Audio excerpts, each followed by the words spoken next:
Assalomu alaykum, qadrli obunachilar. Xudo xolasa mana tervanadigan beshigimiz motorlari sizlarga yoqib ko'rsataman.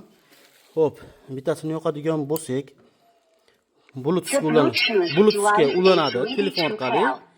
Ikkinchisini yoqadigan bo'lsak, bu tervanadi. Bu variantimiz ham xuddi shunday. Bunisini yoqamiz, tervanyapti. Ikkinchisini yoqadigan bo'lsak, telefonga ulanadi. Bluetooth orqali ulanadi. Mana ega flashga tushadi. Flashka orqali ham ishlaydi. Bunda ham xuddi shunday mana joyda flashkasi bor. Kimga shunaqa motorlar kerak bo'lsa, O'zbekiston bo'ylab dastlabki qilib beramiz. Narxi 850 ming so'm. Dastlabkasi ichida. Xohlagan beshikka tushadi. O'zimiz yog'och beshiklar bo'lsa tushiradi. Yo'q, beshigimiz yo'q desanglar, beshigi ham bor, taxlanib yig'iladigan varianti bor. Kimga shunaqa motorlar kerak bo'lsa, aloqaga chiqinglar. Bir soni 3 dona qolgan. Urgilib qo'yinglar.